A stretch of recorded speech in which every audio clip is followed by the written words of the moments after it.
Good evening, students. Now I would like to make you to understand about the easiest question in Negotiable Instruments Act topics in IPCC examination. What are the cases or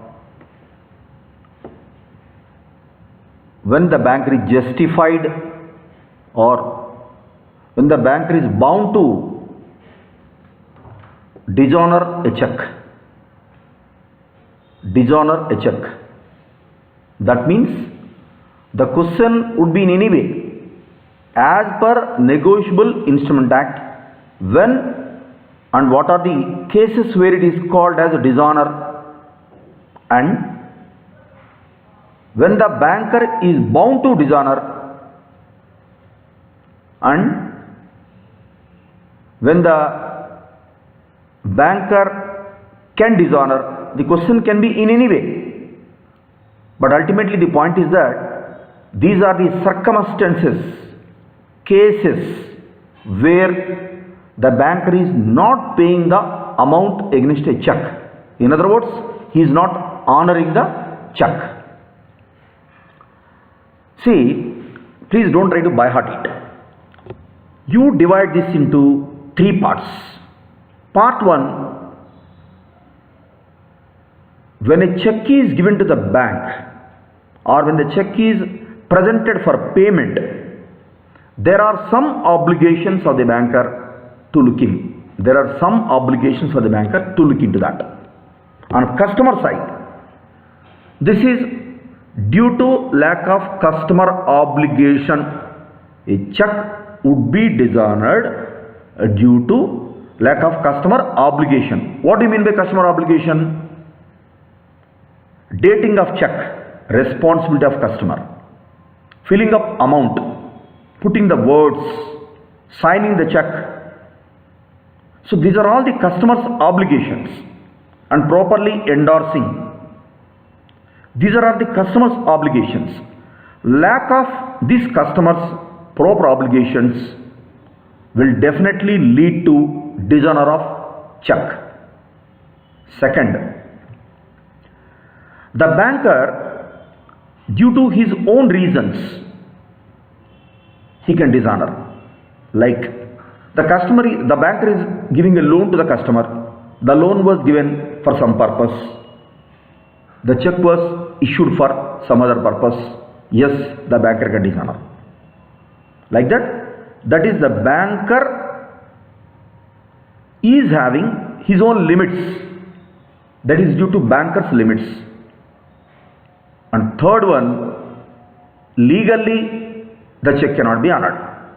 So to memorize this in this way, you can divide into three parts. One is customer obligation, or in other words, banker's limits or banker obligation. Third is legal obligation. Customer, banker, and third one is legal obligation. We will come to customer obligation. Very easy. Number 1, the customer has not properly filled the check. It is technically called as a material alteration. Date is not proper.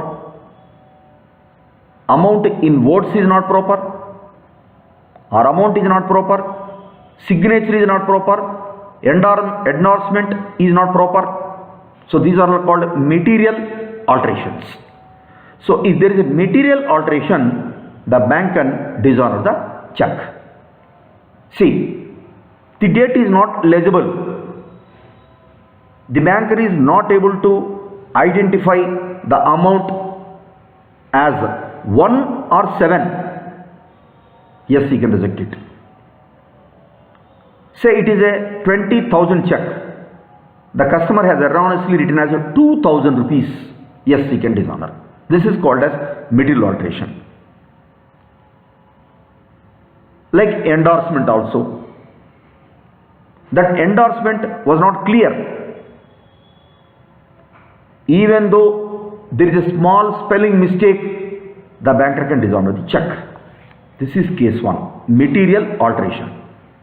Second, a check will be having a time of 3 months from the date of issue.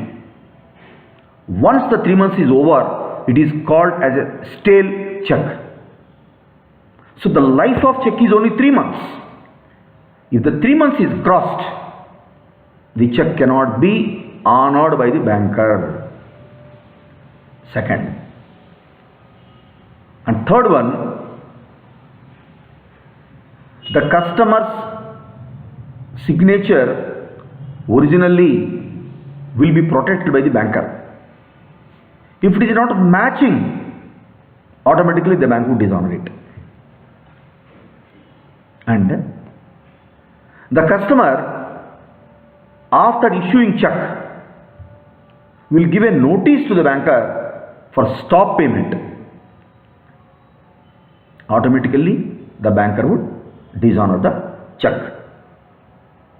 And the customer has not maintained sufficient balance in the account. For example, he has issued a check for 2 lakhs. But in his account there is a balance of only 1,80,000 rupees. Automatically the banker will dishonor the check. See, very simple examination. The question was asked number of times. When there is no sufficient balance in the account, when there is a material alteration, and of course, when the customer has given a notice to the banker after issuing check, and when the legal time allowed, that is 3 months, is over, it becomes a stale check, then also the banker need not pay the amount. Very easy. Now let us come to banker obligation. See, sometimes the banker will give loan for some purpose, and there will be restrictions that the amount cannot be utilized for some specific purpose. There would be an agreement between banker and the customer, and the customer has issued a check other than those as agreed upon. The banker could reject. Next, the banker has extended limits in one branch, whereas a check was given in another account of another branch. Of course, nowadays this is an online system, but this is theory.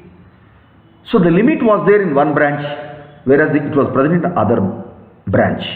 Yes, it can be dishonored, because the banker who can pay is, let us say the limit was there in Calcutta branch of a bank. The check was presented in some Mumbai branch. No, it cannot be honored. And in court instrument, when a check was not filled by the drawer, that is the person who is giving the check, that means date was not filled up, amount was not filled up, words was not filled up, like that. It is filled up by the person who is holding the check. He is called as holder in due course. The banker, in general, he got some suspicion. Normally he can pay it, he is protected, but logically he is having a doubt in court instrument. That means check which was not filled by the drawer, which was filled by the person, that is a payee himself, that is a holder himself, then also the banker can deny the payment of the check. And when the banker is clear that the account is closed, then the check was presented, he need not honor the check because the account is closed. So these are the banker's obligations where he can reject the payment of the check. Now legal obligations. See, over and above, Constitution is more powerful. So, as per Indian Contract Act, a lunatic cannot be a party to the contract. So, the check was issued. After that, it came to the notice of the banker that the customer has become lunatic. He cannot pay. The banker couldn't reject it. Insolvency notice was issued by the banker. The banker will not pay. Death. The notice of death was issued by the banker. The banker could not pay. So, legally, balance is there. Check was issued only. But legally, it is a hurdle. Knowing the death of the customer, knowing the insolvency of the customer, knowing the lunaticness of the customer, the lunacy of the customer, the banker cannot pay the amount. And garnishee orders, that means attachments given by the court. The court has given attachment, then the banker cannot pay the amounts. Very easy question. You divide this into three parts. Part 1, customer side obligations. Part 2, banker's obligations. And part 3, legal obligations. You divide that in that so that you can memorize that very clearly. When the customer is issuing check, it is his duty that it should have a life of 3 months. Otherwise, it becomes a stale check. He should properly fill up the date, properly fill up the amount, properly fill up the words, properly sign it. It is called customer's obligations. When any one of these is missing, yes, the banker could dishonor. And second one, banker side obligations. In court instruments, the banker should be cautious. When the payment is being allowed in overdraft accounts, the banker should be cautious. So these are the banker's obligations. Like that, when the customer has given a notice of stop payment, the banker should be cautious. Now legal obligations, like court attachment order, notice of death, when the customer has become lunatic. So all these cases are legal obligations.